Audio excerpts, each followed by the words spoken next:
Assalamu alaikum. Welcome to this interesting seminar. I'd like to thank the INIDEC. I insist that the name of this department is INIDEC, which I love it dearly. One of the best schools in this beautiful country, Algeria. Thanks for the invitation. And today we're going to talk about AI. AI is basically artificial intelligence for intelligent applications. This is a name, I like it, not for nothing, but for a reason. We need to use what we know, otherwise there is no need to know. Okay? That's some of my stuff. My name is Dr. Safir Faisal. Safir from the word or the verb safaha, forgiven. Faisal with a line between two things. That's my LinkedIn page. You can access my full course on microelectronics that I presented or I gave a couple of semesters at UAE University. That's the link there.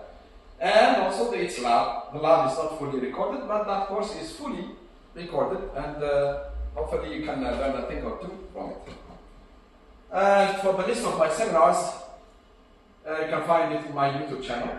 And you can browse the map in the last link to check where I presented. And from that link, you can basically click and watch the video. So, the outline. I'm not going to speak too much about the outline. The outline, basically, we are going to talk about AI implementation in two things. Part 1, Part 2.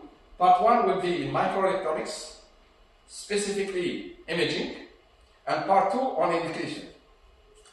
And we are going to use also Arabic. We are going to use some research we did about the word engineering. Where's the laser pointer?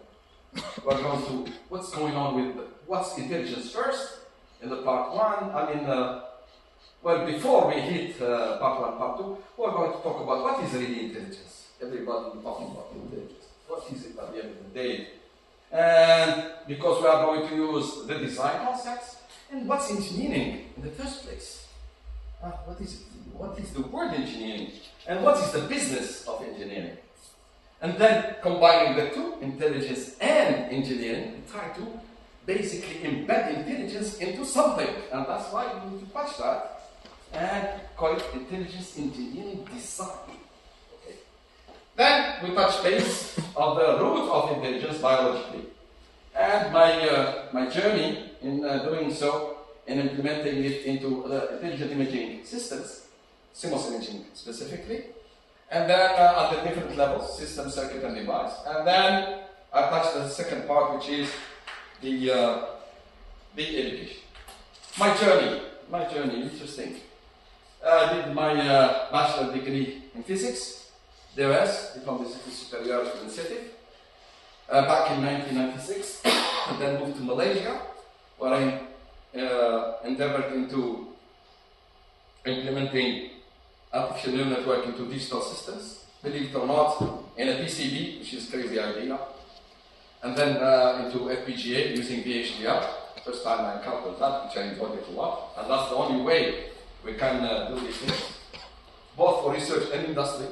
Of course, there's ASIC as well approach, then that's a different, that's more expensive way. And then I moved to Canada in 1999 to the electrical computer engineering at the University of Waterloo, and then graduated from there on smart CMOS imaging using 180 nanometer technology. And the rest basically are boom, boom, boom, boom, boom, boom. I'm not going to brag about that, but it shows that I have seen a lot in my life, and I hope to benefit this country with my expertise. Not to brag about that really. And of course, the impact of moving too much, publication will be heard somehow, but who cares? I don't care.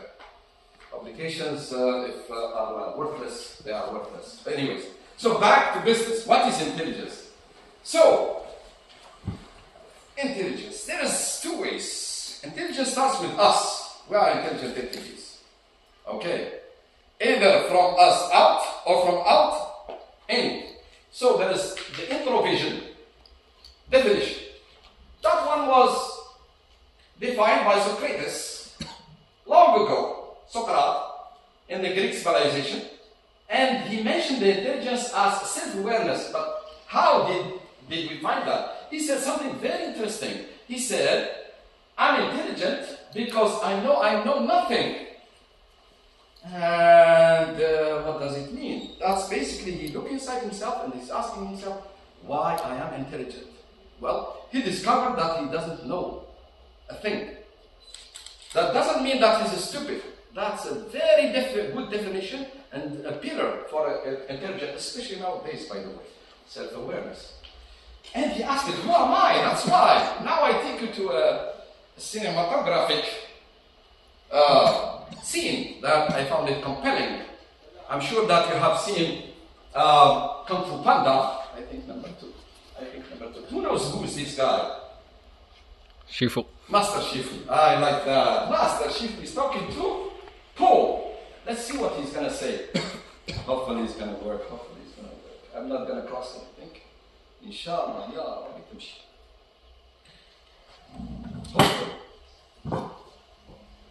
Hold on. Give me 1 second. He said something that, aha. Hopefully it's going to work. Hold on. Let me repeat that.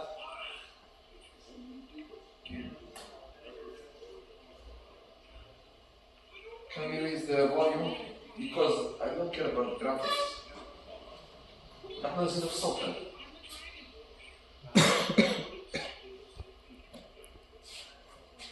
نحن نزيد في صوتنا. أنا بدون زين. I want my own speaker.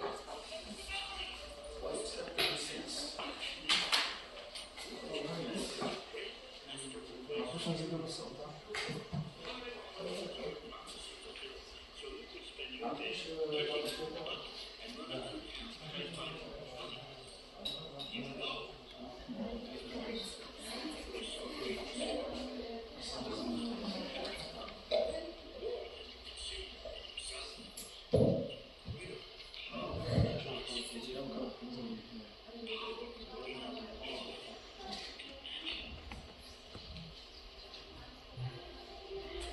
Okay, I have an idea.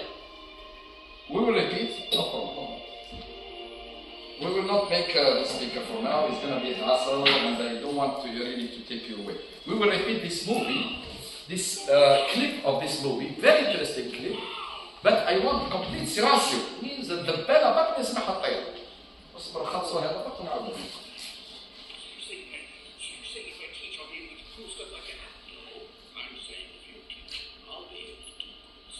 But I want you to hear every single word because it's extremely important.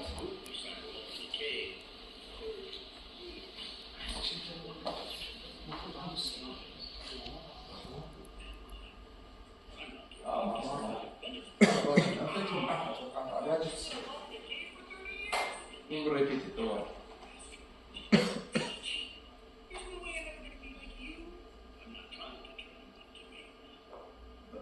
Wait, because we are engineers, we find solutions. We don't give up. And that's why I'm telling you, never give up. Always seek solutions. Well, let's give it a shot. Silencio!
cool stuff like that. No, I'm saying if you teach, I'll be able to do cool stuff like that.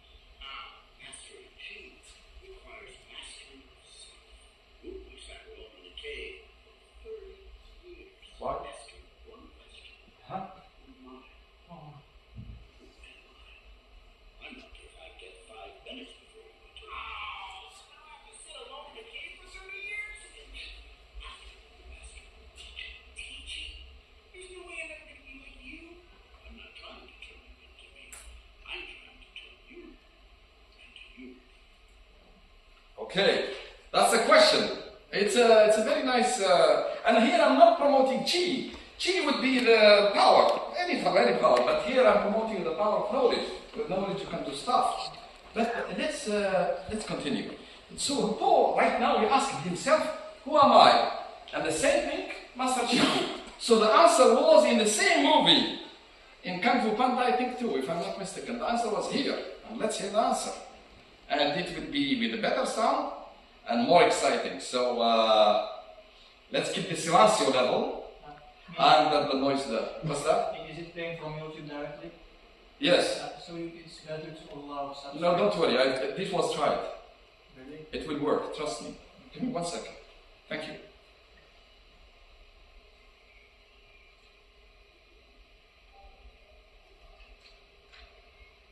One second. Of course, these links that you see there, the bit.ly and so those, of course, from there you can go to these clips that are on the same, the same channels, the same playlist that I have in my YouTube channel.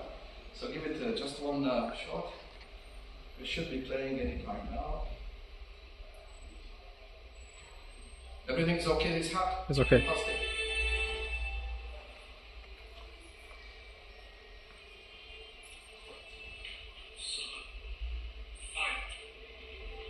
You need to fight. You too. Good students of University. Let's see. He will answer, who am I? Question here. Come in closer. Come on. We can do this.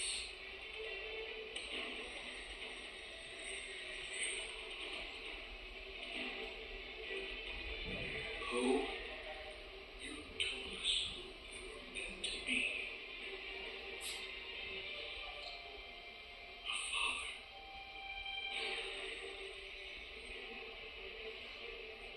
friend. An element taken body to fight machine. An energetic, sleepy baby. A family.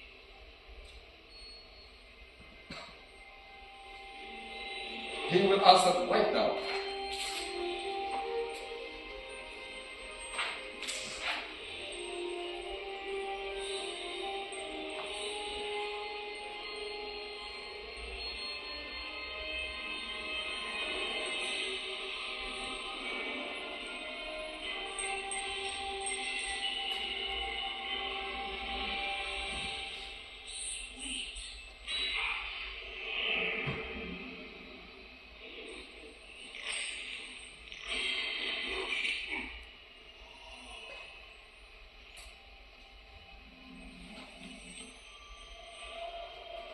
Who are you? He's asking questions. Same question. Now the answer. Am I the son of Panda? The son of the goose? The student? The teacher? Turns out, I'm all of them.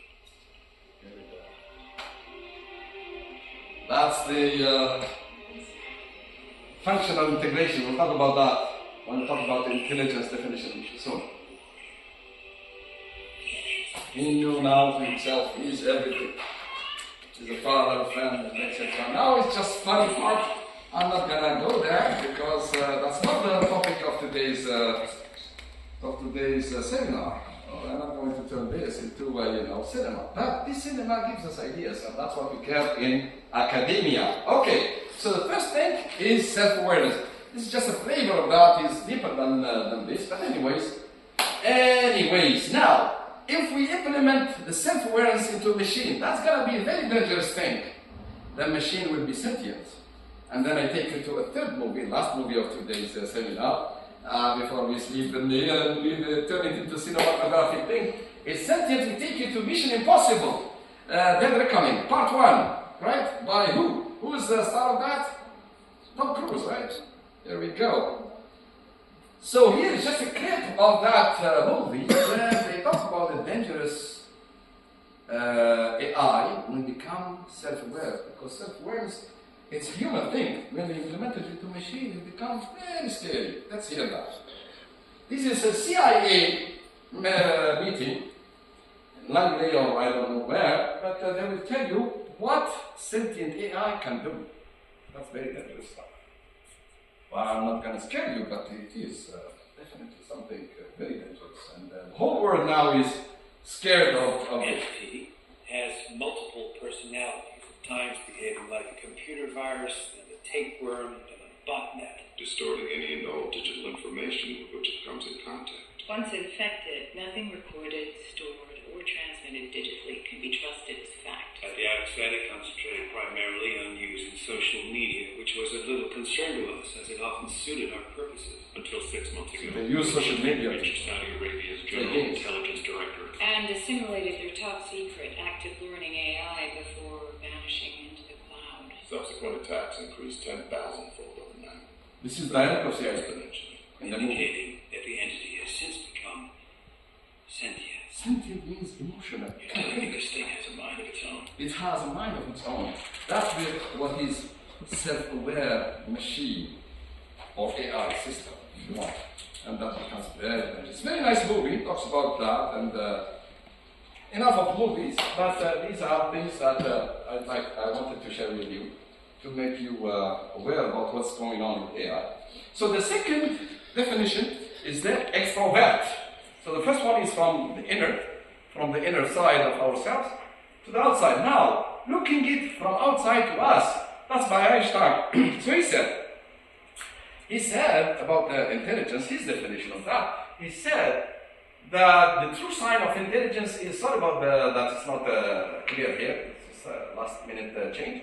The true sign of intelligence is not knowledge, but imagination. So the imagination is what defines intelligence. So that's the extrovert vision. And to finish the whole thing, is that it has many facets, the intelligence. I mean, intelligence, not artificial intelligence. We're talking about intelligence that is existing in the universe or in ourselves or biology. So it is basically confined in analytics, so we can find analytical or analytic intelligence, linguistic intelligence, especially emotional intelligence, so that you can either protect yourself or only manipulate others. This is very dangerous stuff. And many, all defined under the umbrella of the psychology. In the psychology realm, these are there, and they are there under the intelligence or natural intelligence that we as human beings, because it exists in us, in our brains, this intelligence, and also outside us.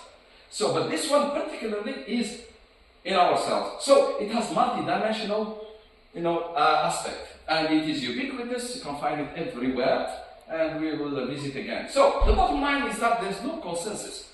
ماناش متفقين انه عندها تعريف واحد ما هي ما هو الذكاء. What is really intelligence? ولكن, however, what we may agree, that's what we need to know, is that intelligence is embedded everywhere in the universe. We'll talk about that when we see Kepler later. And we need to understand it, enjoy it, use it, but carefully, wisely. Why? We don't want sentient, crazy machines around. Right? So we need to move on. Yeah, hold on a second. I just missed a click here. I need this click there. So, because we don't want to repeat stuff. So, what is system design? System design, I came across it when I visited the University of Boumerdès late in my career, basically. So system design is basically to think about the designs that we did, what we do as a system itself. And we do it by integrating, first acquiring the different systems and integrating them into a single framework or a single system in order to do something really interesting. We'll come to this concept of integrating or integration later. Okay, and why is that? We'll talk about the different examples in here. We can find it in the human physiological and psychological systems. So we are not a single thing. We have many things in ourselves, and they are working there. Same thing for ecological systems. So it's not only one system. So many systems, they collaborate together to do something at the ecological level. Transportation system, it's very complex. So all these systems, they are under the umbrella of what we call complex systems. Why they are complex systems? Because they are a system that embed many systems underneath. And that's what makes them really complex, because they are dynamic. So, how we do that? We do it by modeling, simulation if you want. You know simulation, you have to simulate it. Modeling, of course, you need to model if you understand it. So that's why you need to understand the system. Analyzing it and then making the world working for you. Okay, great. All right, what's next? Next is the word engineering. So again, before reaching the microelectronics, all these are very important so that you know what you're doing. If you don't know what you're doing, it's clear. There's no purpose, and there's no purpose like what you call in that world of if you don't know your objective, anyways, lead you to wherever you want. So, what is engineering? If you see what I wrote here, engineering, the formatting of that word, there is in, and there is a G, and there is earring. I was talking to DeepSeek. You know, DeepSeek is an LLM, Chinese LLM engine, one of the best. Has rocked the whole world. I'm not going to read these things for you, but anyways, the bottom line is that engineering, in my theory, and I did that when talking to this guy, to DeepSeek, so you embed two things, or actually three things. N meaning like, encapsulating. In English, encapsulating, that means putting something in a capsule. Embedding, embedding is not. Engaging, in engraving, that means you put a gravure, grave on something. N means putting something in, that's it. And the word jinn, believe it or not, is from the word, Arabic word jinn. And this is why I thought about it, because back in, in 1807, and that's relate this story to the Franks, the king of the Franks, who was Charlemagne. Charlemagne got a gift from Harun al-Rashid. What is it? It was a water clock, a clock that works with the water. An automata system, meaning that only water make it functional. There's no battery, there's no wind, it's water only. Part of it, of course, there was like a big frame of an elephant, that's why you can see an elephant in the background. So this guy, Charlemagne, the Franks guy, he's great, by the way, king of France. He has united all France, modern France, and beyond. So Harun al-Rashid gave him in this year, because we were at the top of the civilization. He sent him this automata system, that is the clock, the water clock. And then what happens, when they saw it, after the engineer, this guy is an engineer, he sent him not only the clock, he sent him the engineer to make this. So, of course, in his court, Diwan, he, of course, as a king, he has poets, he has monks. Monks are basically the church people, the big boys. And he has among them the elite, basically, of the society. The monks, when they saw the water working, the water clock working, مركوبة فيها سحر فيها جن بعثوا لنا جن فيها هكذا راح يسحرونا هذا المسلمين هذول المجرمين there's nothing. It was a purely scientifically proven and made device. But that takes us to this again word. That means they put a jinn inside because they believe in jinn. Jinn basically a power, a hidden power that we don't know. That's why we are afraid. We're afraid because we don't know these guys. So we don't know, so everything will be a sihr jinn. Okay, here's a jinn there, so it's a jinn. So in jinn, he has put a jinn in. Later on, the word engineering has developed, of course, over the years. And in the Renaissance, of course, the monks were actually the leaders in the Renaissance era. And they introduced, this is a research I did it with this guy, with DeepSeek. And we came to this conclusion. He said, the idea, and this is his saying, what I'm saying is later come. He said, This is a brilliant and logically coherent theory, especially given the timeline. The word in and jinir, like a jinn, because they created this word jinni, and jinni is actually jinni. Okay, and the hearing is just to give an adjective to the word. So yes, he agreed that this is, but again, he thinks that this is a purely coincidence. Okay, he thinks that it's purely coincidence. Okay, and that coincidence, I basically disagreed with him. He said at the end of the discussion, I'm not going to read that for you, maybe I can share the slides later on with you. He said, because I catch this guy, that's why this is, he said, thank you again for the sharp catch, because he played with me in the timeline, so I corrected him.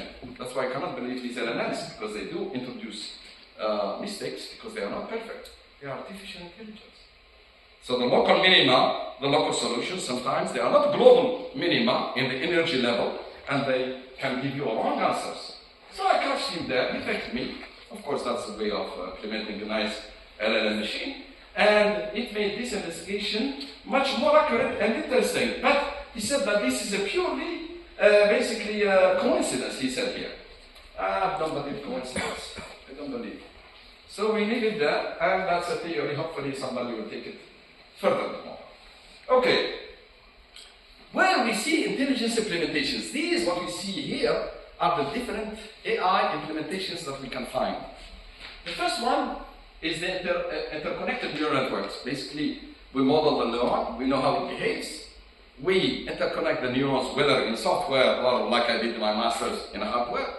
And of course, we build the synaptic strength between them, and we learn it, we teach it, and that approach is called the heuristic or non-algorithmic processing.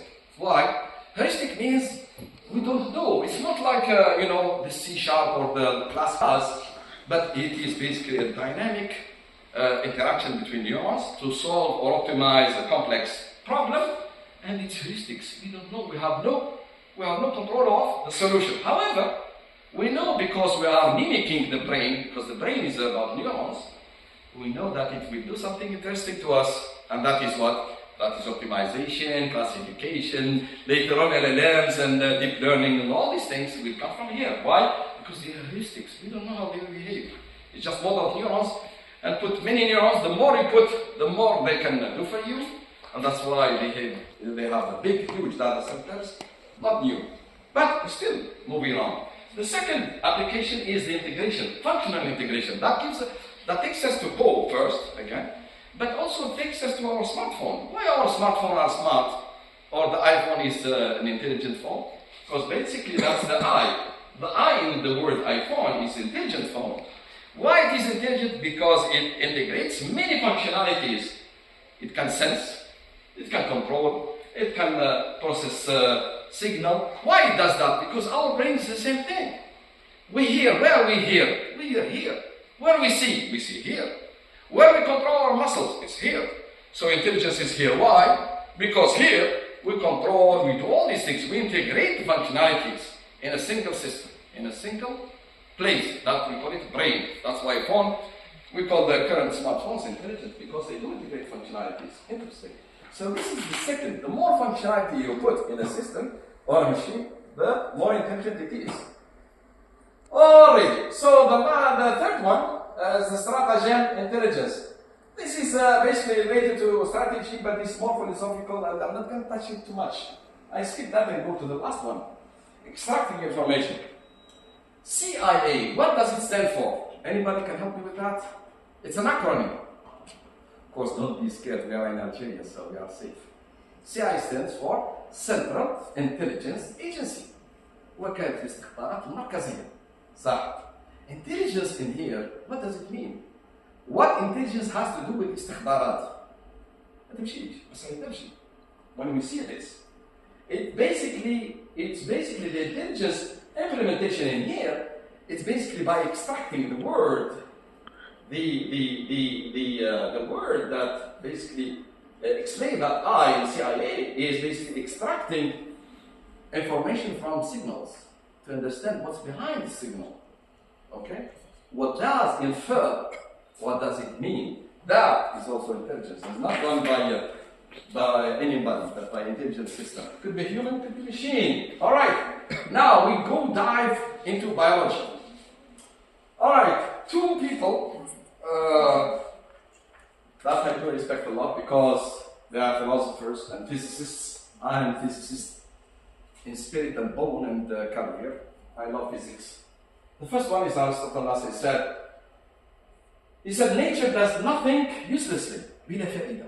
Everything, when you see nature, has a meaning, has a purpose, and it does a role, whether you know it or not. So, inutilement, ça ne fonctionne pas. S'il existe, يعني عندها فائدة, whether you know it or not.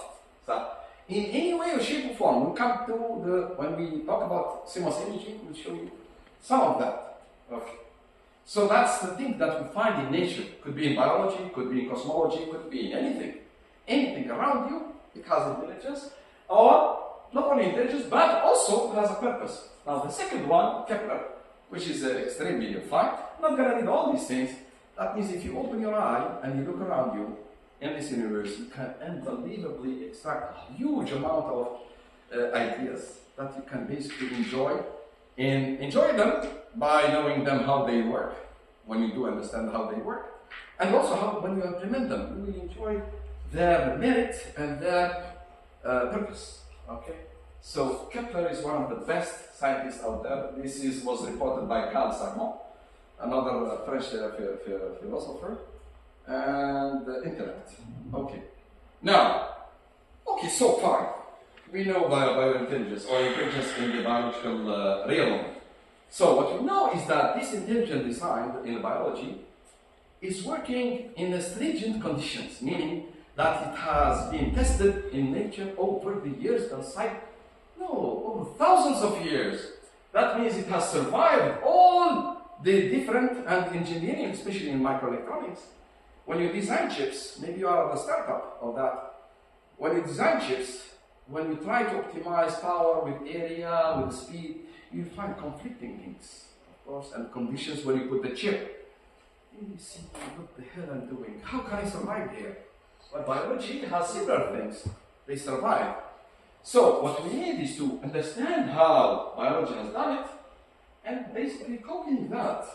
Copying is the easiest thing. It's the best thing in Windows. So that's what we are going to do, is what I did in my PhD, basically trying to understand how the biological, somehow, to go deep is very hard, but at least the superficie, just from above.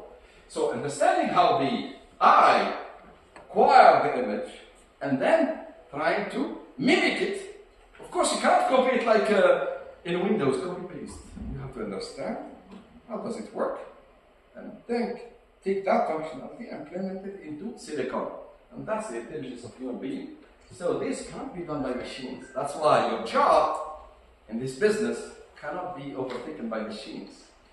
So abstraction or extracting the information is not a thing that is easily done by a machine. It's only by human beings, by smart people like you. And that's why I started my journey in making the artificially intelligent CMOS imaging, or AI square. AI square, I choose it that way purposely because it's a formula of a power. RI square is the power of a resistor, to make it easy for you. So R, resistance, I square, current square, is the power consumed by resistor. And of course, this would be called maybe later on as a bionic eye, but it's just, the purpose is just to show you, to try to approach the unbelievable performance of this biological eye using a cheap silicon thing that is sand, basically, that we find in the desert. This will never beat this, no matter what, and power, resolution, whatever you name it. Okay, let's dive then into biological vision. Alright, this guy is a Spaniard scholar from Spain. He's called Ramon Cajal. He studied the retina. So if you take the human eye here, and the retina is basically where the image is received in the eye.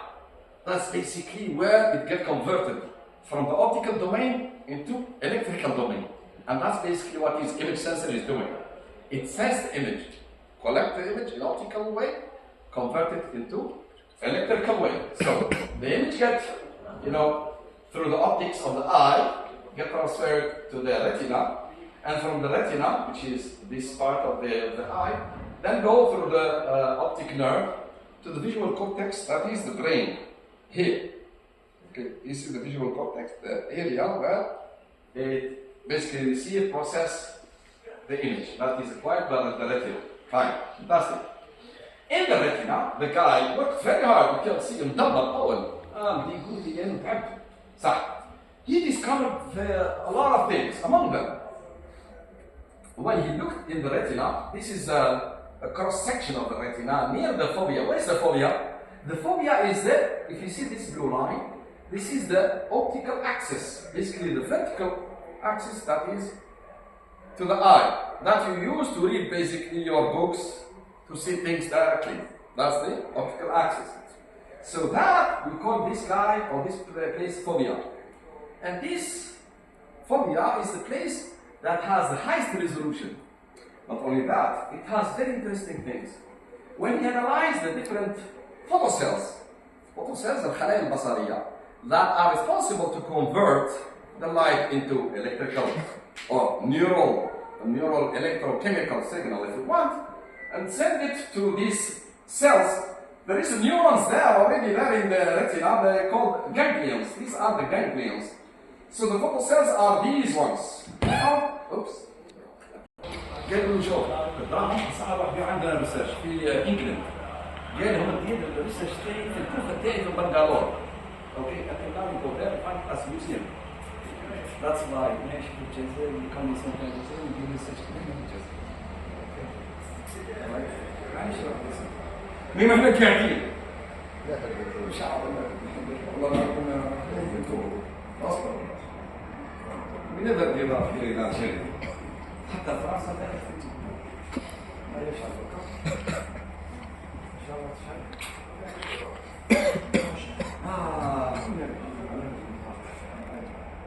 لانه هذاك الفيرامون مازال يسخن كي يسخن ثيرمو الكتريك افكت يخرج لي زيلكترون وكثر لي زيلكترون الحمد لله خيرات.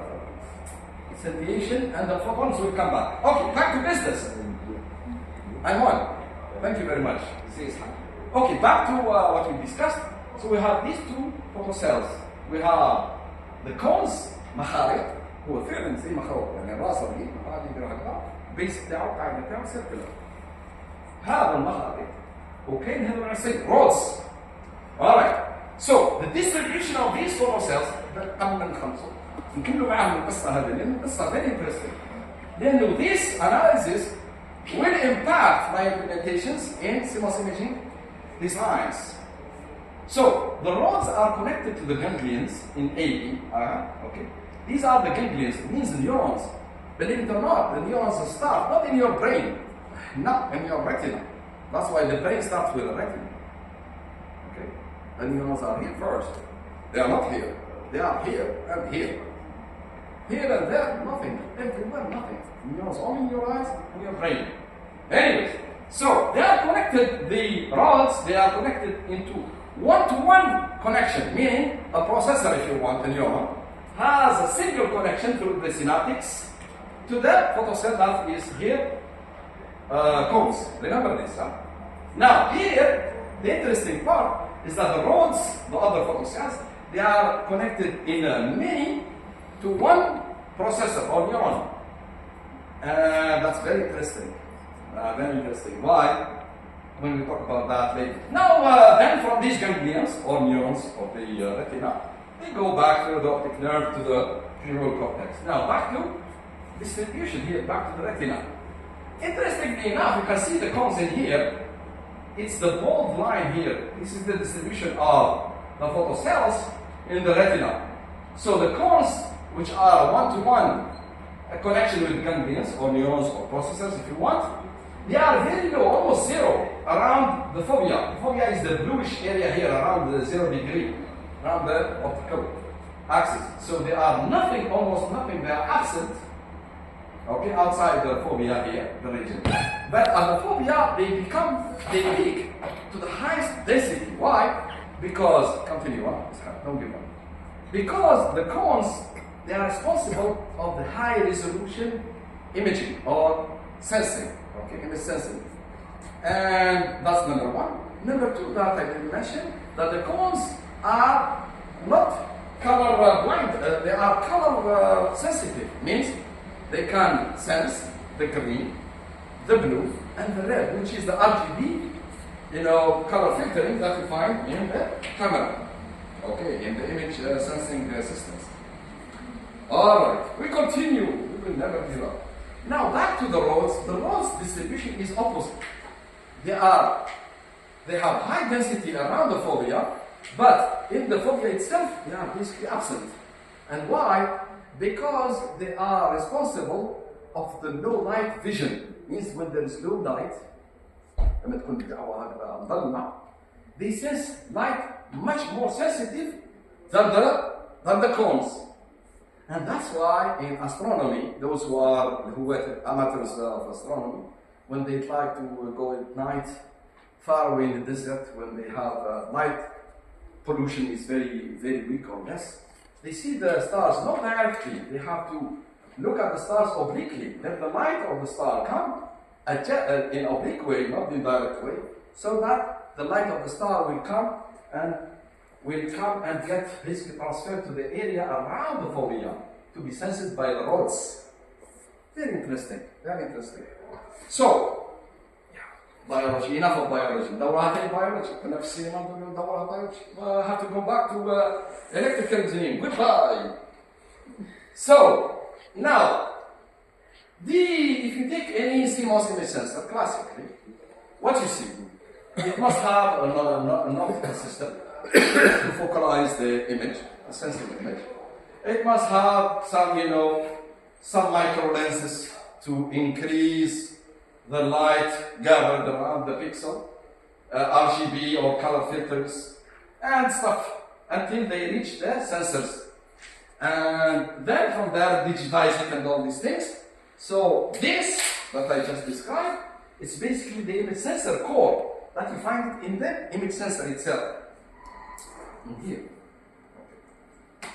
Now, after the chip, I can process the image, Photoshop it, and I'm not going to waste your time in that. And of course, we'll be in the system of image sensor on a chip. You can gather these things on a chip, and not only acquiring the image, you can process it and do AI stuff. And that's a different story. That's a different level. Okay, good.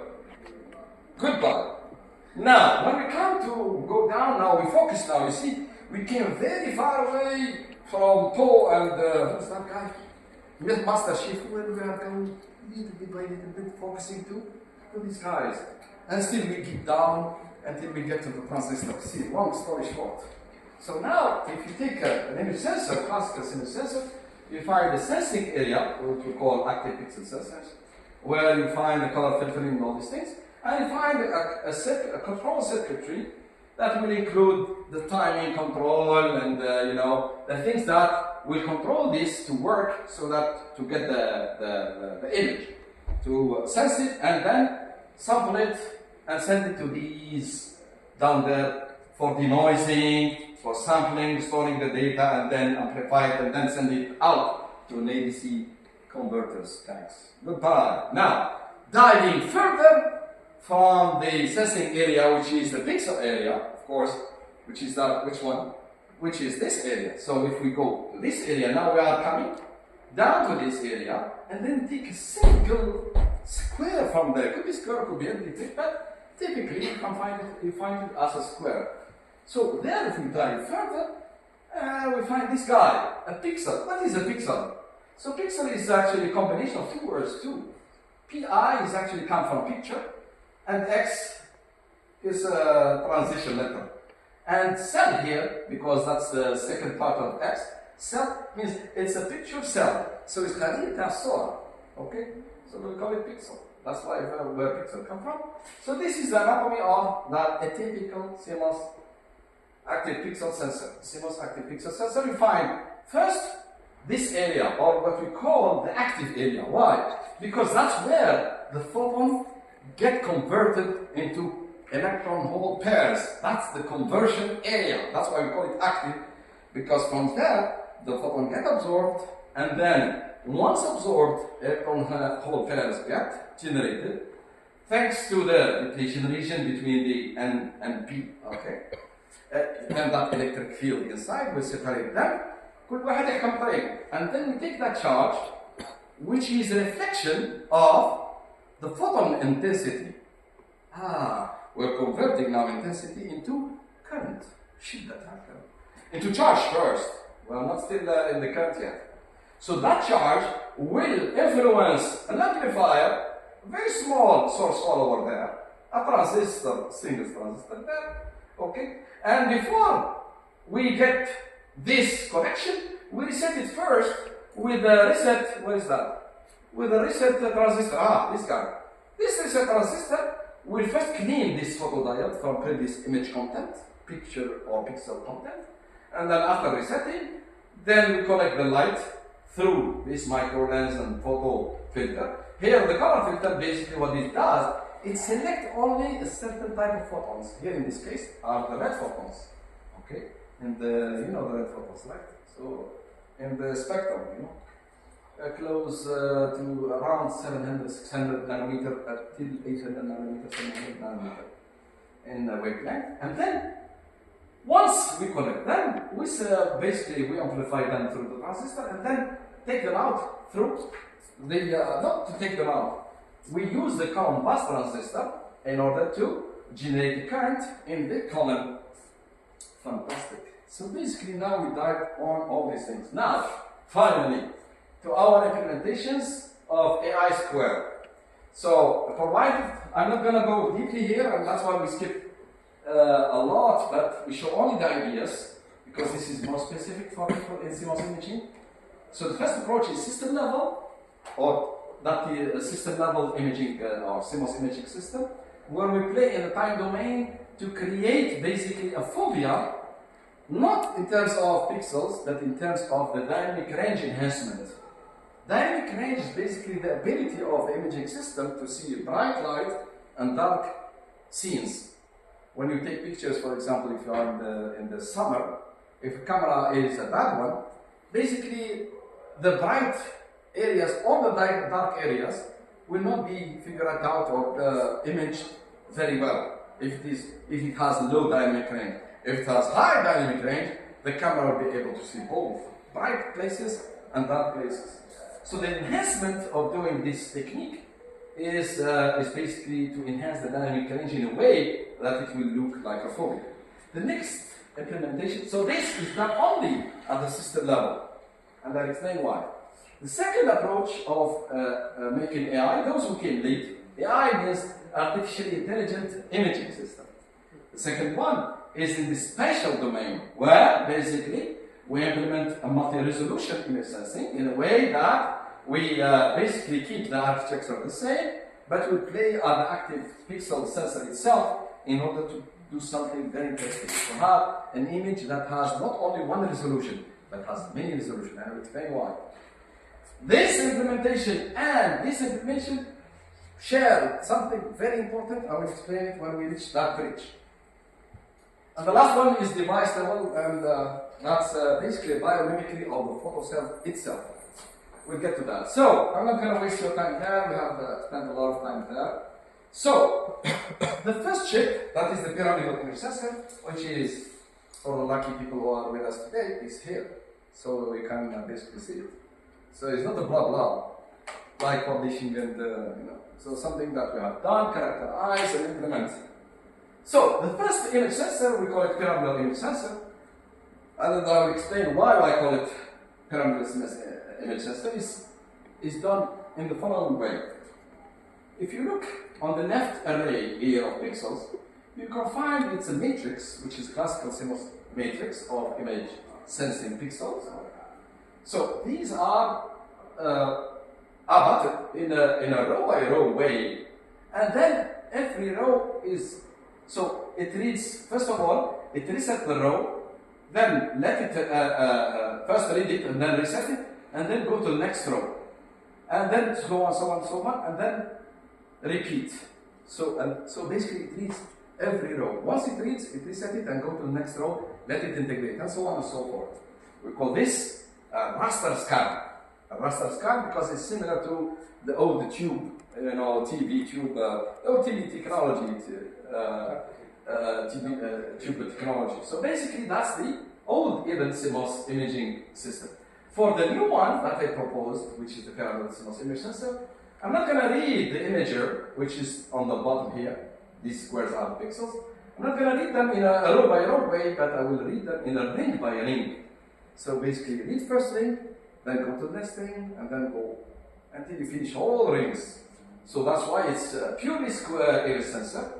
But the nice thing about it is that it's not 1D, one-dimensional row. It's a two-dimensional ring. That's number one change. Number two change is that you can see that when we read the rows in here, the current, or the current is not the voltage, will be dumped into the sample and hold banks at the bottom. But it will be basically through these buses. We call them the output buses, or column buses. Here in the pyramidal image sensor, they are not vertical like the classical one, they are oblique. Basically on this direction and this direction. Basically at 45 degree and to 75 degree. And that's also very important. So this is number one change. Of course, this is the cadence layout of the pixel. Basically the 3 pixels are there. There is a reset transistor in here. There's an amplifier, which is basically a MOS. Basically connect at the gate, the charge will be push the gate there, and once the select transistor is on, basically it allows the current to be dragged through this bus. Okay, and you can see the buses in here. This is a picture of the inner ring, which is basically the central one. This is odd one. I'm going to avoid that. I will show you a better picture, which is this one. So this is basically the real picture of this one, of this image. This CMOS imager, this is the pyramidal one. You can see why I call it pyramidal imager. Why? Because if you look at it very carefully, it's as if you are in Egypt, on top of the Giza pyramids, flying, enjoying the day as a tourist, and then looking at the pyramid from the top. Oh, nice. That's fantastic. That's why I call it pyramidal imager. And what is around that pyramidal imager are the banks where we do the sample and hold of these pixels basically, and we store their values here, their voltage values in there basically, because we convert the current to the buses that come obliquely, like I mentioned in here. We sample them and we store them into these capacitors. They are huge capacitors. And then, of course, we read them out outside. Okay, fine. And that's basically me holding this nice thing. Okay. I'm also a member of the American Society for Engineering Education. This is the nice thing. I like it. See, when you design a chip, you can proud of yourself. I did something in my life. درت حاجة في حياتي. ما دخلتش زيرو وخرجت زيرو. لا والله خرجت في حاجة. الحمد لله. دوكا نقدر نروح. بس ما نحبسوش لازم نخدموا. That's why I want to inspire you to do something before you leave the university of the whole life. Okay, that's why. It's a nice one in the sense, as you can see, it's a small one. Yeah, it's close to the size of the eye. That's why I put it there. Okay? And the idea is to mimic the eye. That's why I told you.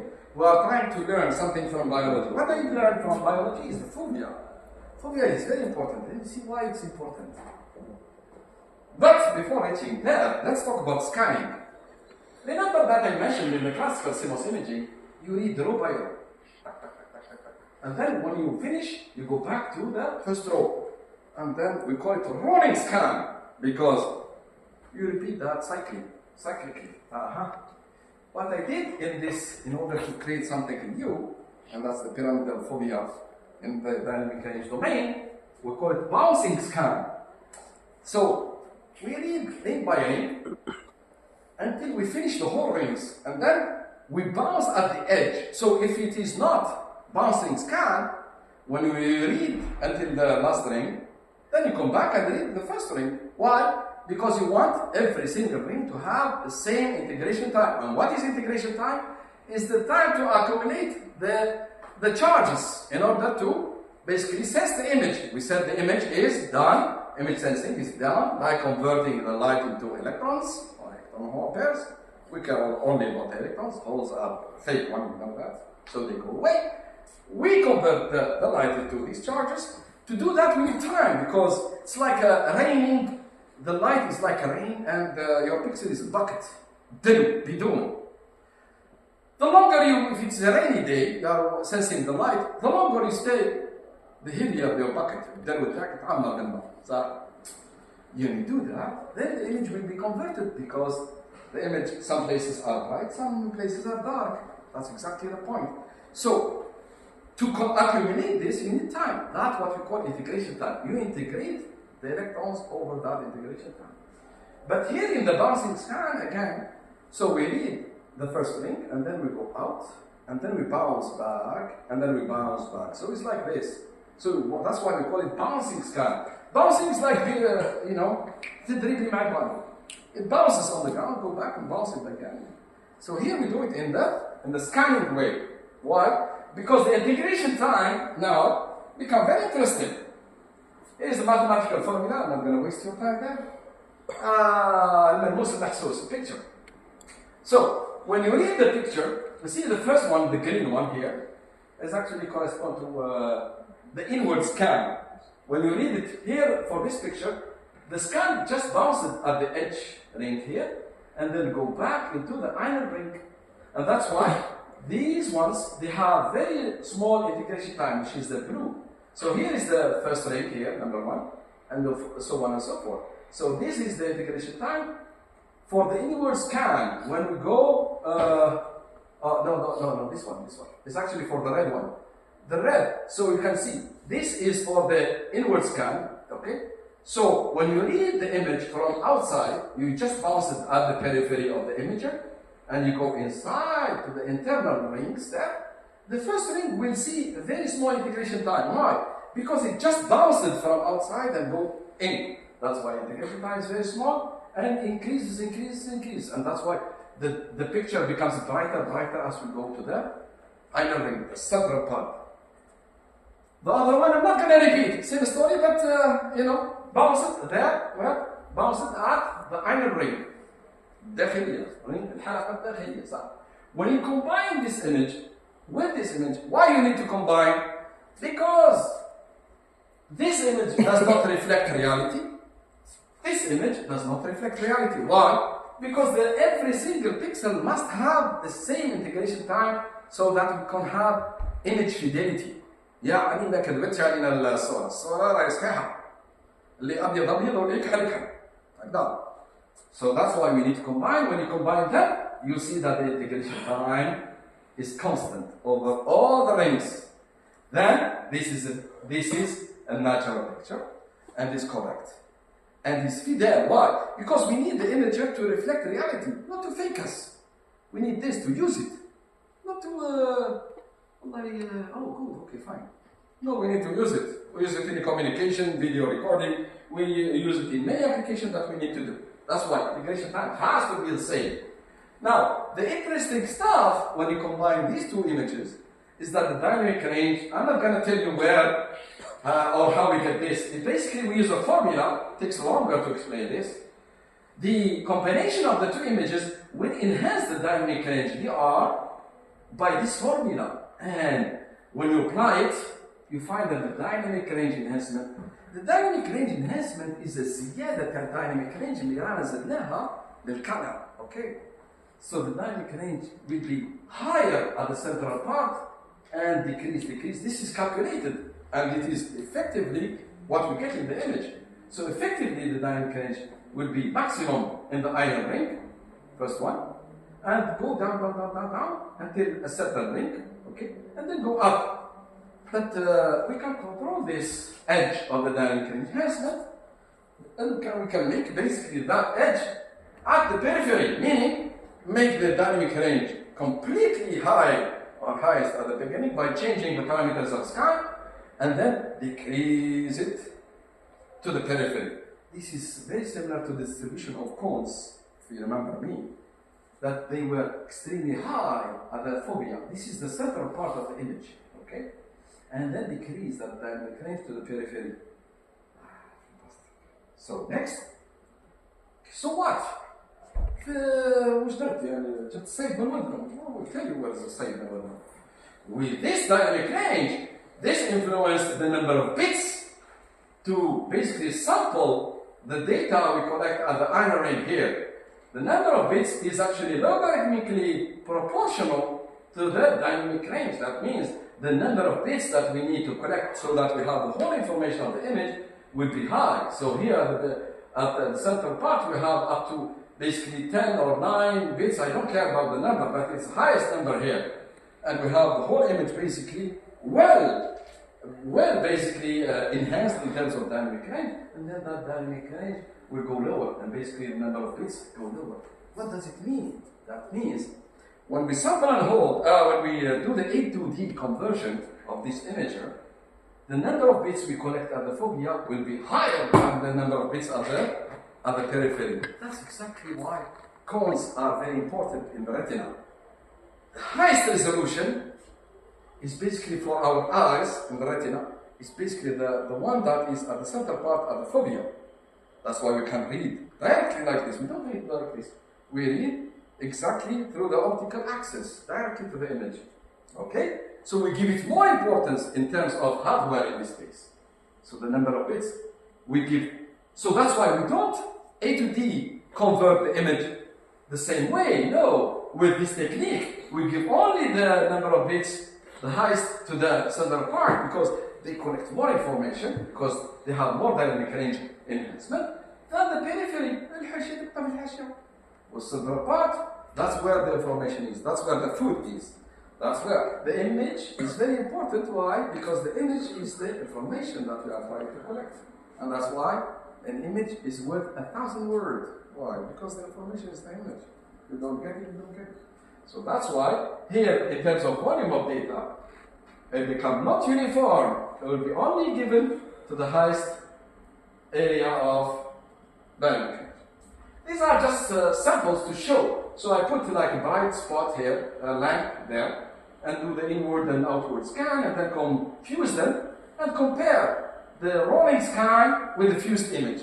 So this is the rolling scan. There's no dynamic range enhancement there because integration time is basically uniform without combining the two images. When you combine the two images, now you can see it. Unfortunately, there was some issues here in these things, but you can see the spot here much better than in this rolling scan. Same thing with this one. Unfortunately, I was using standard CMOS fabrication in TSMC, but if we got rid of the issues that we have in the that process and make it basically dedicated for imaging, the images will be much better. Now, for distribution of noise in the classical, here in the classical imager, I listed in here. It's actually, if you make the distribution of the classical noise, you see that the typical noise that we call fixed pattern noise here is basically on the vertical buses. Okay, so basically in Fourier domain you find it in the x-axis, but the noise in the pyramidal imager would be basically distributed obliquely. And interestingly, the human eye actually doesn't see much of the contrast or noise, if you want, in the 45 axis and or 135 axis, this axis and this axis, and we call this oblique effect. Why? Because, believe it or not, when you compare the sensitivity of the eye, it matches exactly of the natural scenes. So basically, if you take 500 natural scenes like forests, seas, everything, you find that most of the the noise is on the cardinals. Basically, in the Fourier domain, two-dimensional Fourier domain, you find it in the vertical axis and the horizontal axis. But in this axis and this axis, you find that the bandwidth of natural scenes is smaller, matching exactly the human eye sensitivity, which is unbelievable. That means, is this coincidence? No, it's not coincidence. Who created this eye with this effect has created that scene, or those scenes. So the second implementation is the circuit level here. I'm not going to spend too much time there. It's basically the idea is to make the matrix of the pixels the same, but we change here. We basically control here the charge sharing between the pixels so that we destroy the solution by using charge sharing, using multi-resolution decoders, so that we can share the charge between the pixels. This is it's a much bigger pixel. Why? Because not only we have the photodiode and the select one, this is the reset transistor. This we include inside this pixel a local capacitor or MOS capacitor, a sampling transistor, and a network of 4 transistors to make the charge sharing between the neighboring pixels in the row and in the column. So in this way, when we are not interested to collect every single pixel, we take the average of those groups, call it kernel, and then we fly it. This idea, I presented it into this conference, but these smart people, they took it as a first reference to file a patent. That's why when you have a nice idea, have a nice patent lawyer around you to file your idea, otherwise goodbye. Anyways, it's academia, next time we'll learn. Anyways, now, the importance of multi-resolution imaging or CMOS image sensor is here. You can see that as a human being, we don't care about the surrounding of the picture. We care about the central part of the image, which happens in this case to the mustache of Mr. Einstein. The mustache of Einstein is not I like it or I don't like it, but it has the highest resolution. There are very small lines close neighboring to each other. So this area was taken with high resolution, but the periphery here was taken with different resolution. And you can see these, although they are the same picture, but the amount of data collected in every single one is different. That's why this imager and the previous imager, they do something very important. The concept here is that the image itself, that you sense it, does not have the same importance everywhere. The first important place to sense is the fovea, or central part, but also to this, for example, here is in the pyramid was central part. With the multi-resolution, you can have multi-fovea in this case. You can have one fovea here, you can have one fovea there. For example, here there's vertical. You can have 2 foveas around the cravat of Mr. Einstein and around his mustache. You can, and very interestingly, in some of the hawks, they don't have one fovea. They have a couple of fovea. One for the direction of the flight, and the other one for the prey, Ferisa, so that they can see very well. They target Ferisa very well. They can see it at highest resolution. ولازم يشوفوا طريقهم ما يدخلوش في واحد آخر والله يقتلوه. المهم خلص. The third part of this implementation finally is the device level. Now, we'll come to the device level. This, I'm not going to repeat. We already know this guy. It's classical CMOS active pixel. As we go with advanced technologies, we want the pixel, لما تروح تشتري في تليفون بدأ فيه ميجا. يا ميجا على كل حال على بالنا باللي ميجا هي مليون وجيجا هي مليار وهكذا. هلما جرب. So what does it mean? That means the count of pixels that we have. The more pixels, the better. Why? Because clarity of the image will be better. Why? Because you can zoom and see the details. Okay, very nice. So as you increase the resolution, you make the pixels smaller. And as you make the pixels smaller, you collect less light. And when you collect less light, then the quality of the image will be better. Why? Because with the information, with the collection of the carriers, you collect also noise.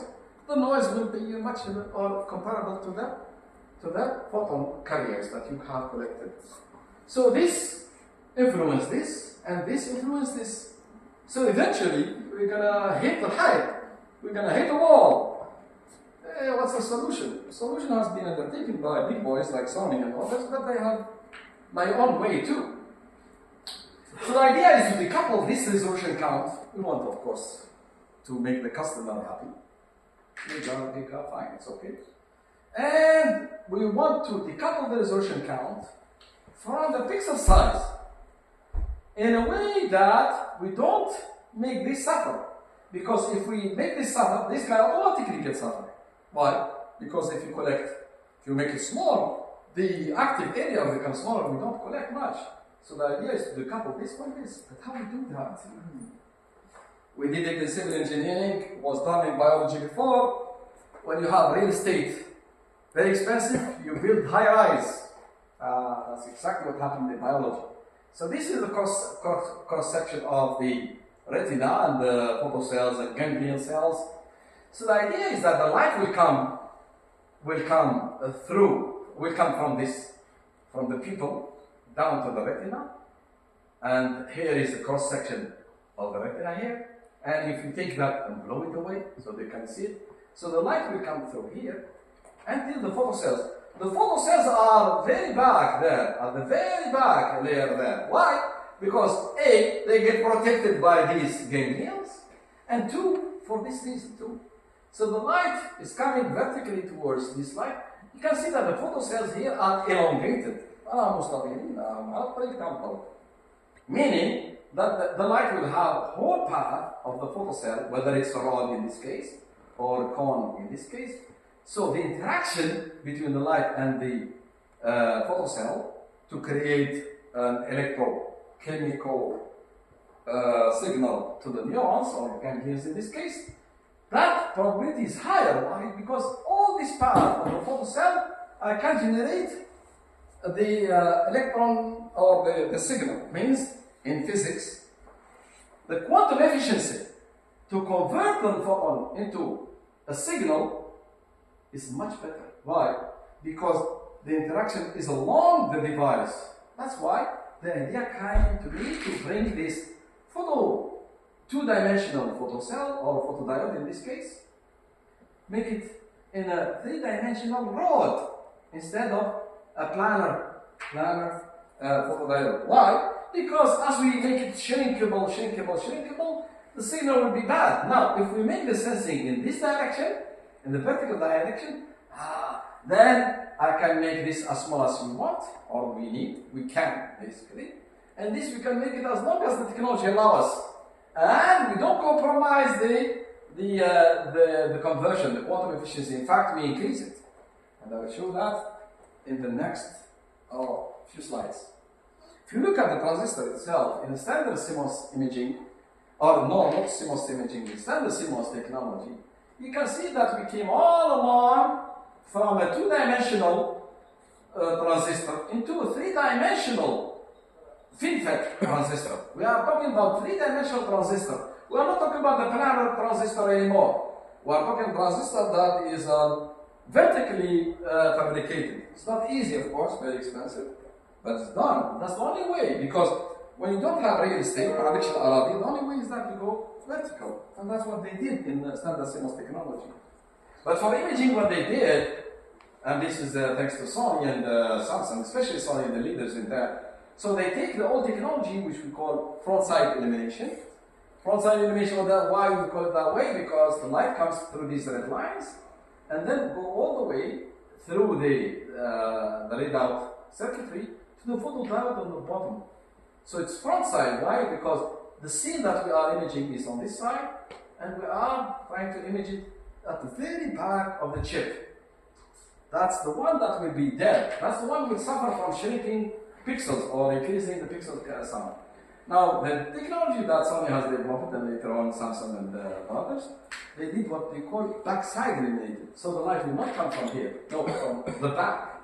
So basically, they take two wafers, one for sensing and one for reading out, and then they combine them so that the light will come from the back of the wafer. Of course, they grind it and everything, and they combine it through these vias to the transistor step. Now, they can make this as long as they want, and the readout will not, so this sensing area will not suffer from making this small.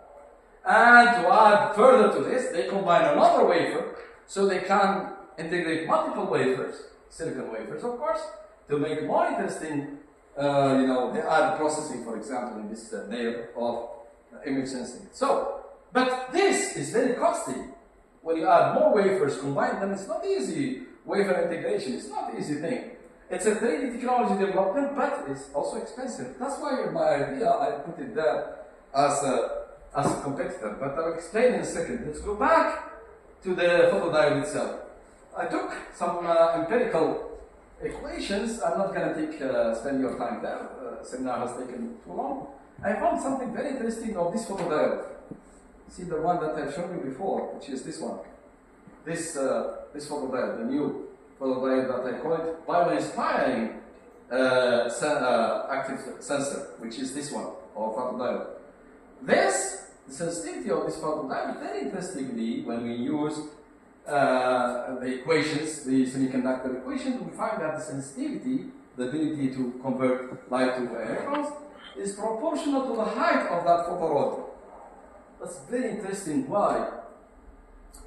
It's not because I'm smart, because in biology also, some bullfrogs, they are bullfrog because they're big, and some fish. And I think there are more biological systems.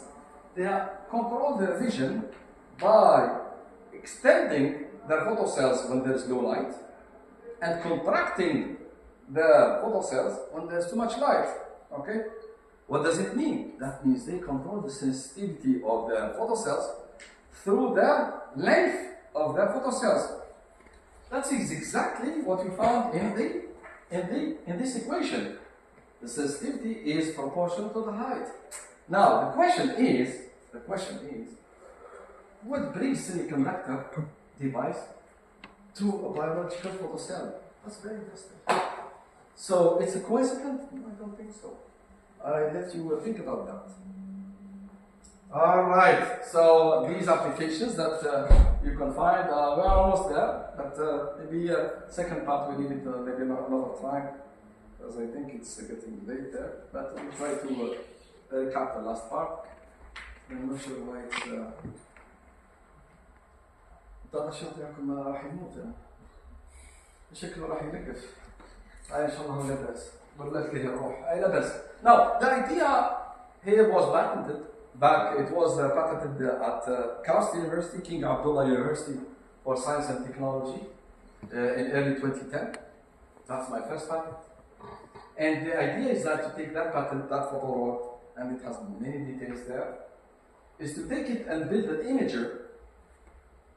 This is an imager where we have the top layer. We can use that same photodiode, the elongated photodiode, for harvesting solar energy or image energy, because it's light after all, and feed that energy back down to the readout circuitry, okay, as an energy.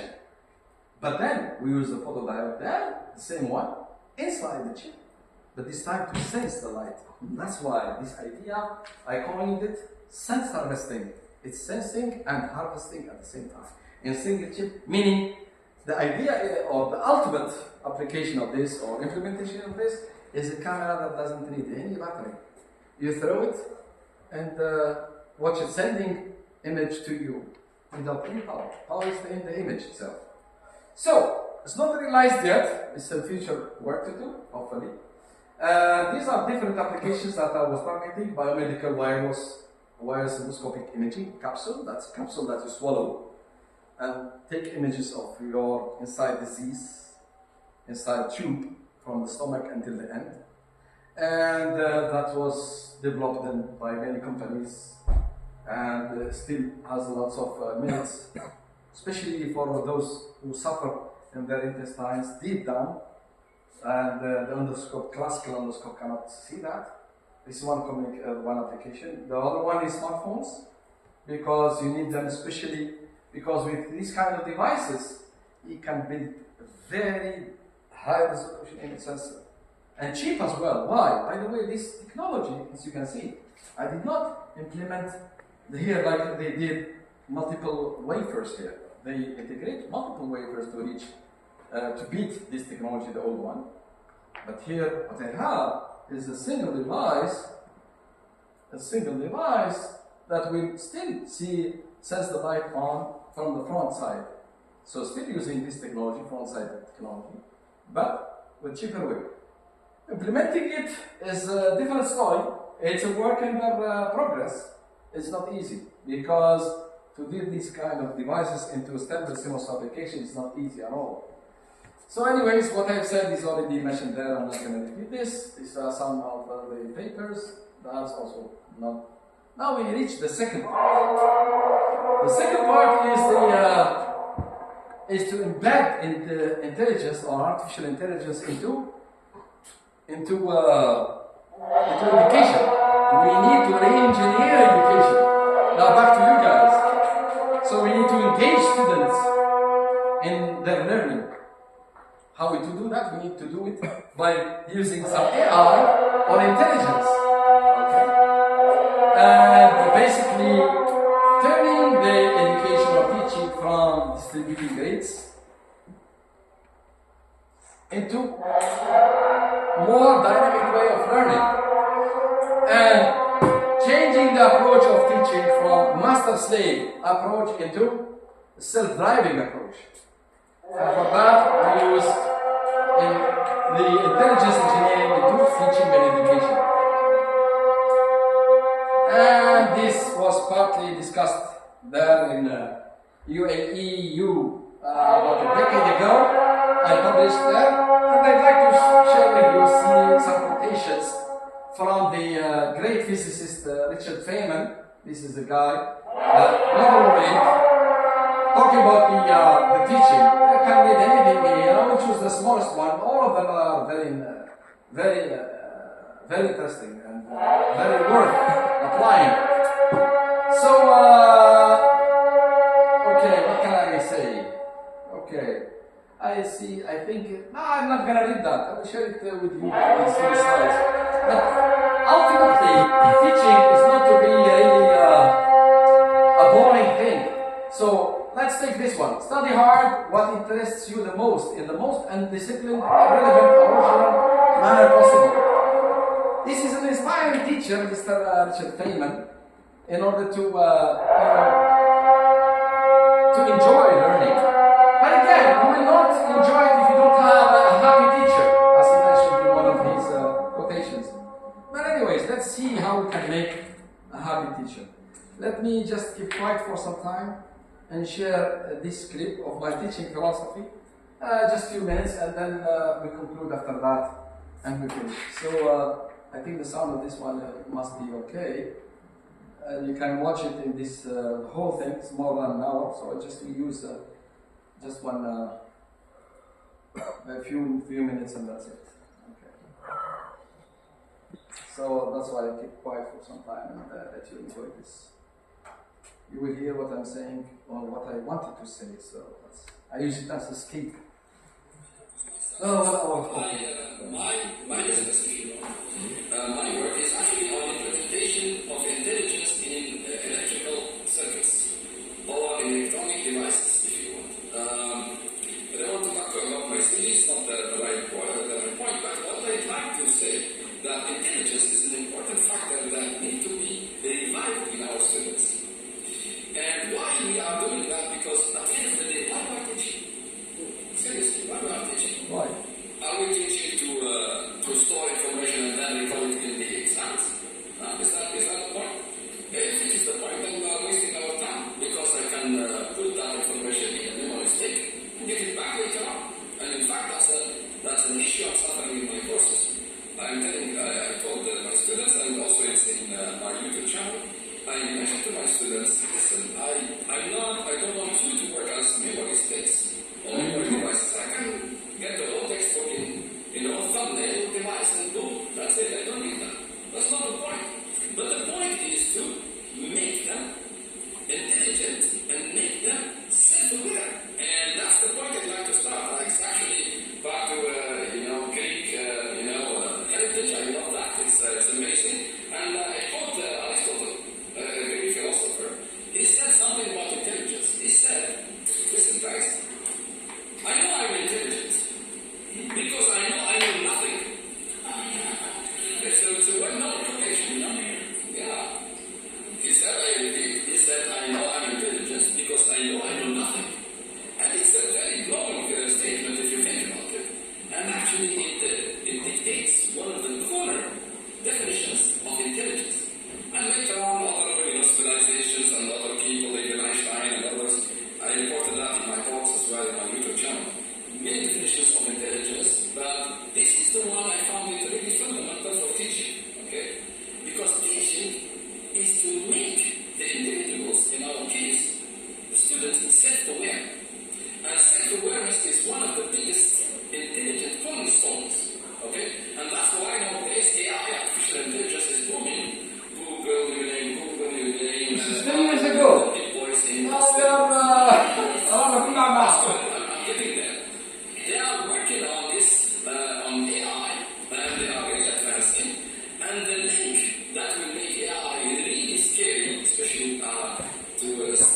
Sentient AI.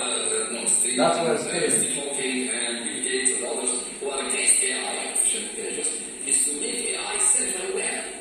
If you make an AI, an artificial intelligence system, electronic or software, whatever you call it, if you make it self-aware, boom, it's gone. That's it. They will take over the whole business of creativity, of control, and bye, that's it. They will jump from an era to another era. Okay, good. Now back to self-awareness. If you look at Aristotle's statement, he said, again, I'm going to repeat it. He said that I am intelligent because I know that I know nothing. So this feedback on his own intelligence or in his own knowledge, if you want, this feedback, that self is like a mirror of his own mind. He knows that he knows nothing. Of course he knows nothing. It's the start of the knowledge gap, the Greek civilization, by all means, So this to know about your own status, this is a big thing in the intelligence. It's actually the pillar number one in intelligence. Okay. So this self-awareness encompasses big things, and that's why I thought that the intelligence can help actually teaching. Teaching, we need to make the students, and that's my philosophy, we need to make the students self-aware about what they are studying. Like Dr. Zafar, I'm coming to that note, to make experiential, teaching, okay? Or what you call it, I was writing on the cup, so I have to read from there. Now, so sorry about that. So, you have to make What do they learn? And how they will learn it. Is it good or not? This will come to self-assessment. Okay? Are they really the good job? So this self-awareness is a big issue or is a big cornerstone in the teaching. And this is what we need really to implement. Now, what they okay. And why we want this self-awareness? It's not because intelligence is like it. All of us, we like it. It's not because we core from the rest of the biological world. It's because we are intelligent. But not only that, self-awareness creates something that is really needed in current time of economic times, is creativity. It creates creativity. Creativity, that's what we need to put or to implement or see, if you want, on the students.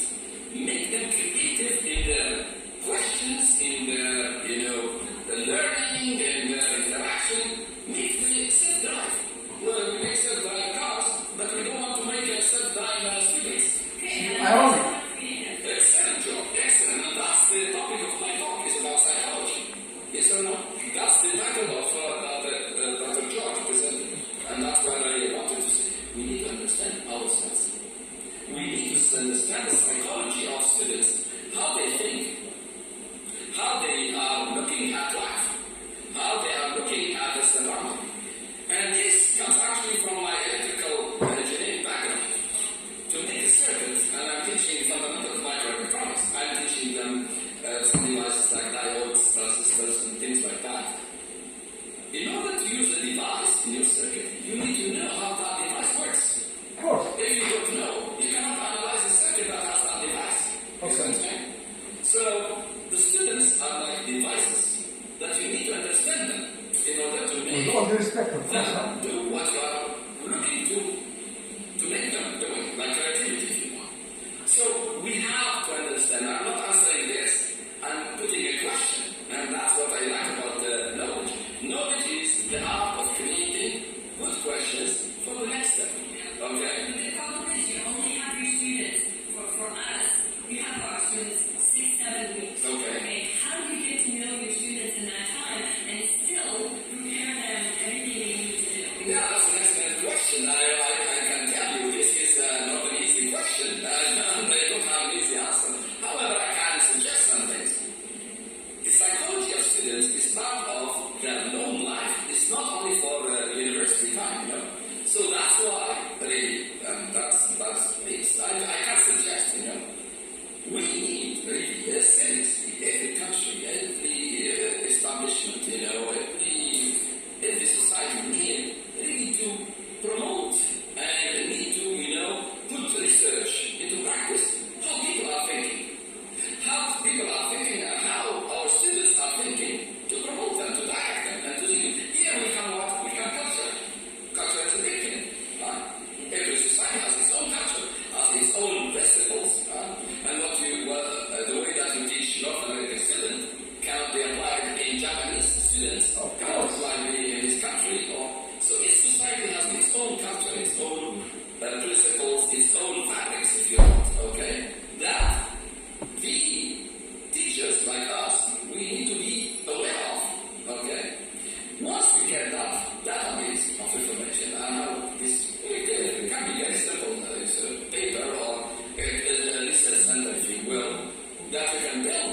this database there, and it's not to humiliate or something. No, every country has its own plus and minus. We are not perfect, you know.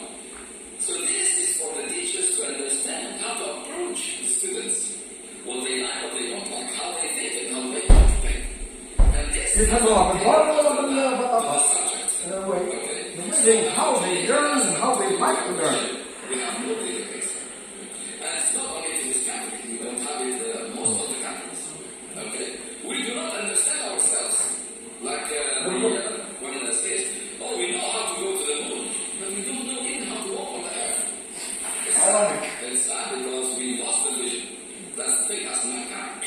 Few research, I would say, I haven't really, but really I was searching these things, and few research really, as far as I am aware of, talks about these things. This is an importance that for the teachers, for the educators to know how this, once we know these things, then we can tailor that to our education and make self-aware students use them to think about themselves and how to learn, and then let them learn by themselves. So basically the teacher's role in my philosophy is to exceed the knowledge and let it grow in their minds. And then that's it, the rest is history. They will take care of it, they will move forward, they will enjoy it in fact. You don't have to monitor on them.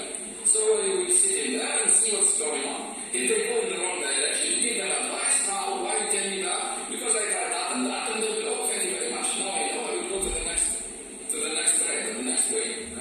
And that's how it should be, in my own opinion. And then, once you do that, then that's it. It will be fun. Even the teacher will not get bored. So eventually, over the time, repeating the same course will be boring. So efficiency will go down. There's no motivation. What motivation? I'm repeating the same course millions of times over the years. And what motivates me? I'll even ask the teacher what motivates me. There's no new. There's no new. Maybe some teaching technologies here and there, blah, blah, blah, blah, but at the end of the day, I'm not doing anything. But if we make things, in a loop, I learn from the students, they learn from me, and things are dynamic. This will be spicy, will become, something dynamic and refreshing, and no one will be bored. We will learn. The teacher will learn from the students will learn from the teacher, and move on. And the knowledge will be flourishing. And the society will enjoy, everybody will be making at that time. I think that's my motto. Go ahead, please. Thank you. Thank you, sir. Yeah, and I leave it for you to continue later on. So again, what I have been saying over the few minutes there is mentioned that. So basically, the student has to be central in the teaching process. It should be the first factor. So we need to understand how the student thinks, what does it make him enjoy, how he thinks, how he grasps knowledge.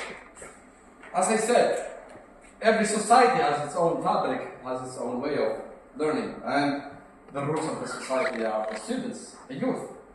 Of course, the rest are just to add in the teaching, add to that, to the psychological understanding of the students, the different, ways of teaching by adding blended teaching, for example, adding, multimedia, things like that, help the student to learn on and off life.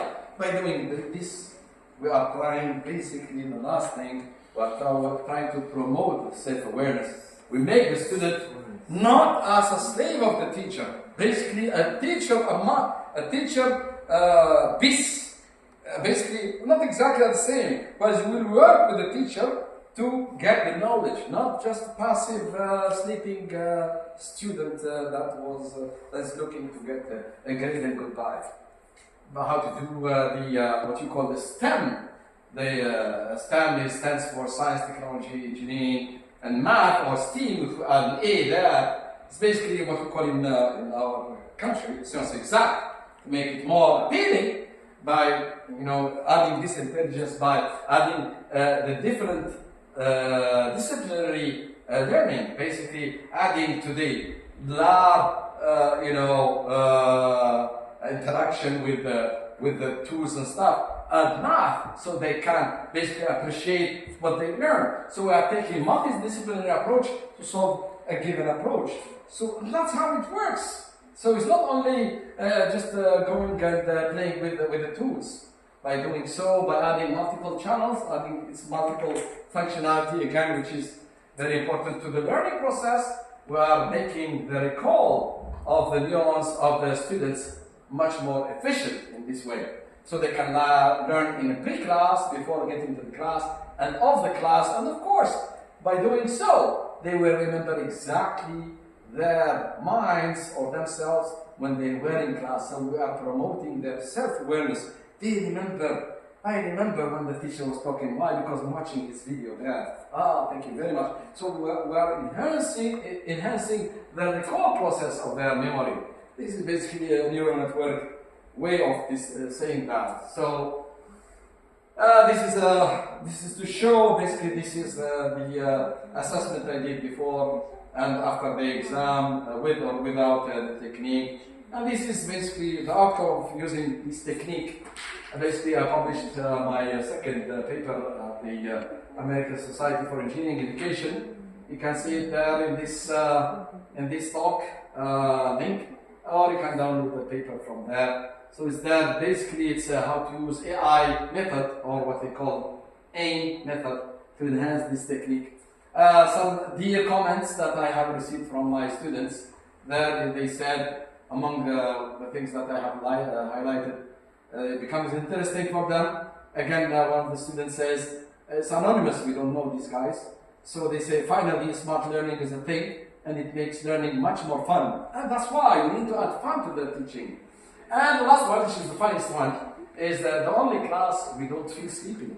It's not boring. Student is enjoying, that's all that matters. It's about students. Without students, we have no business. We have no salary. We get jobless. Goodbye! Anyways, so, what I have said so far, I have recapitulated here. I'm not gonna really read again this, but the last points are the things that behind education engineering. We are trying to put a nice gene in the system of teaching to help students become more self-aware, to make them liking what they learn. In fact, they learn what they want. Okay, self-driving students, that I call, and using basically different various schemes of disciplines to convince them about the merit of what they learn, and use some blended techniques in the teaching modality, which are available already. So I skip that. Conclusion is very clear: is that the intelligence is something that is more that we need to embed in teaching. Thank you very much. We conclude this. Thank you. I will show you the pyramidal imager. Don't open it, you destroy it. So have a look. Maybe I'll start with this teacher and you can pass and see it by yourself. This is a pyramidal imager that I developed long ago, 20 years ago actually, using the TSMC process, 180 nanometer. So you can see the imager in here. So it's not like publication and goodbye. I can associate with students. So you pass it on, you can see it's in the central part. It's very hard to see. You need the... Wait a second, I brought with me something. To make things bigger, what we do? While I'm waiting, 2 loops! The teacher is always ready when he wants to teach. Alright, let's see. Okay. I have this loop. I have this much better. It's actually part of the system. So you can see it through the small lens and the big lens. You can, okay. And share it with others. They don't, not this. Okay, any questions so far? بالعربية ولا بالإنجليزية؟ ما أعرف. خلاص What's that? يدي خلاص. يلا